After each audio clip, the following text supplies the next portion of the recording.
Welcome to the InfoWars Nightly News. I'm David Knight. It's Monday, June 16th, 2014. Now, in the news today, we see a combination of two factors, both of them designed to take America down, economically as well as socially, culturally, a total collapse. I think this is highlighted by the article we have on InfoWars today from Michael Snyder. The United States of debt. Total debt in America hits a new record high of nearly $60 trillion. Now, in the article, he points out just exactly how much money that is, because you can't get your head around the numbers, billions, especially trillions. He said, for example, if you started spending $80 million every single day since the time of Christ, you still would not have spent $59.4 trillion, which is the amount of the debt. Then to put it in another perspective, he says 40 years ago, the United States was just merely $2.2 trillion in debt. Now, in 40 years, we have made that 27 times larger. So what is it that's doing that? Well, it's a massive warfare state. We should think about that as we see the collapse in Iraq and we reflect on the policies that brought us there, the lies, the distortions that brought us there, and the futility of what we've done in every one of these continuous wars going back to the end of World War II. And we're going to look in the program as to, of course, who benefits from that. It's very clear who benefits from that. It is not an argument about the incompetence of government. It's about how government is being manipulated for certain people to make money. And they don't care what the cost is, either in debt or in the American blood of soldiers who die for their policies. But there's another part of that now. And of course, it's not just the warfare state, it's the welfare state. And Obama has been doing everything he can to expand the welfare state, but the collapse just isn't happening quickly enough. Now, understand that both open borders and welfare states, either one of those can destroy a country. Uncontrolled immigration, uncontrolled welfare, either one of those will do it. Together, they will do it very quickly. And that's what we see happening now, by design, as people in the Border Patrol unions are pointing out, as employees for the Department of Homeland Security is pointing out, and of course, they have been gagged with criminal threats for talking to people. That's what our government does. No longer any transparency, no longer any accountability. Instead, anybody in any part of the government is threatened with dismissal or even imprisonment if they talk about the policies. But these policies need to be talked about. Let's look at what's happening at the border, for example. We see today in reporters from InfoWars that have gone down to the border here in Texas, which is a major entry point. They say church groups now are shipping illegals deeper into the United States. Now, these are the Obama anchor children, the tools of the collapse. And as they're pointing out, this is a Department of Homeland Security person said that they cannot get any attention or relief down here. The agent wrote to us last week in a distressing letter. Prior to the DHS officialdom imposing an official gag order threatening criminal charges for agents who dare speak out, he said, however, prior to that, we desperately need immediately manpower, resources, and a firm support of Americans. This is de facto amnesty. The President and the Secretary of Homeland Security will ignore this issue as long as possible in order to let as many illegal aliens gain entry into the United States as possible. Now, what they saw there when they were monitoring this at a bus station in McAllen, Texas, they saw these children now being taken by church groups. And so the question is this an act of compassion? Is it misguided compassion?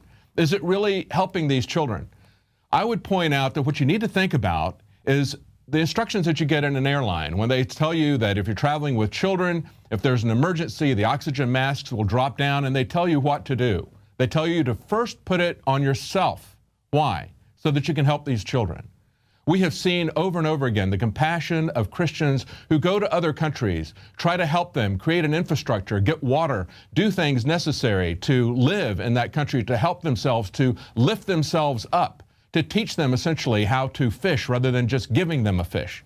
We've seen Christians go out of their way to adopt children from foreign lands, a multi-year process, tens of thousands of dollars typically to get this through. So it's not an issue of compassion. It's an issue of misguided compassion. A compassion that is misguided is going to take down this country because the purpose of this is a Cloward and Piven strategy. We've talked about this many times. Alex has mentioned it many times. It goes back to 1966, nearly 50 years ago.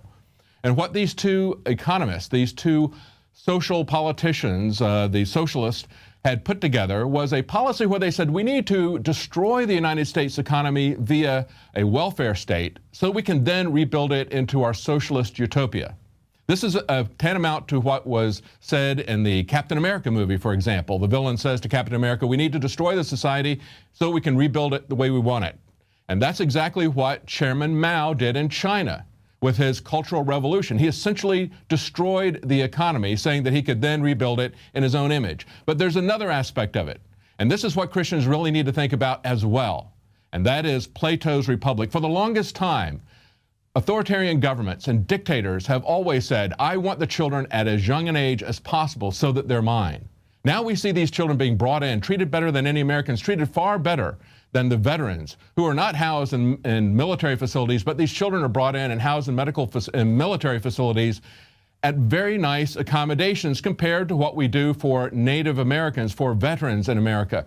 What are these children going to see? Well, first of all, they're going to see a government that looks after their every need as far as they're concerned.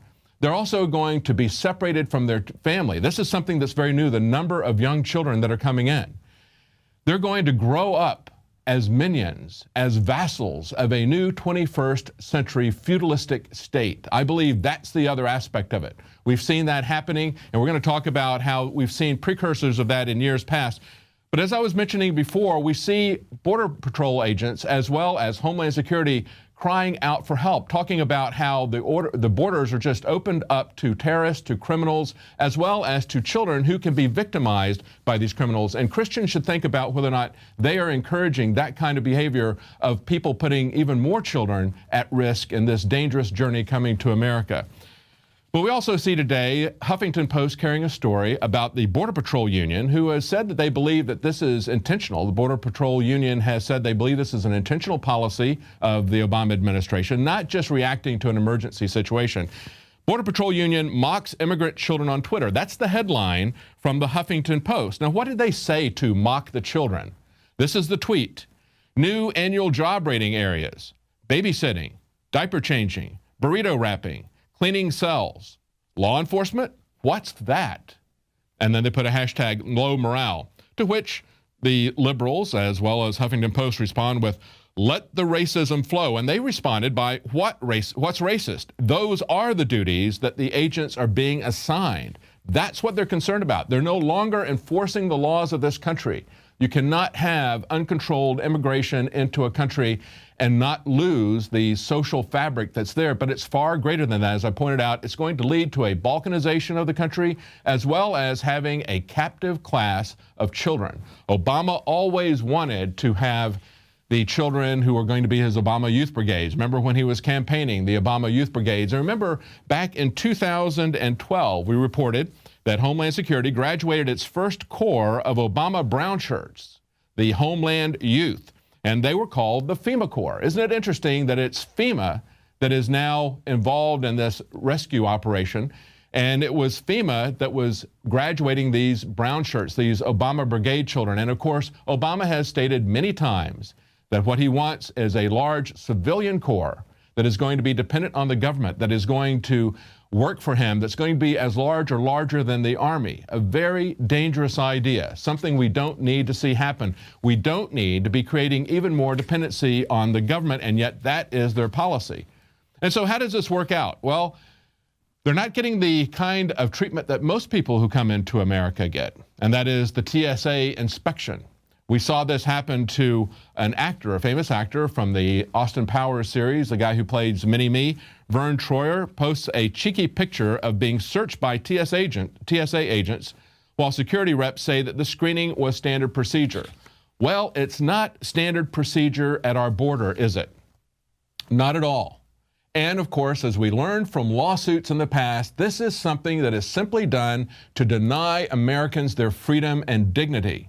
When John Corbett filed his lawsuit, he learned in discovery documents that in 2011, at the same time, the TSA was threatening to turn Texas into a no-fly zone because Texas reps were rebelling against this kind of manhandling, this kind of molestation of men, women, and children by the TSA. They were threatening to turn Texas into a no-fly zone, and he learned in their own documents, they admitted at the very same time that there was no threat at either airports or on airplanes. There were no terrorist threats, and yet they were doing this. Why were they doing it? Because it's part of a controlled takedown of our freedom, of our dignity, of our economy.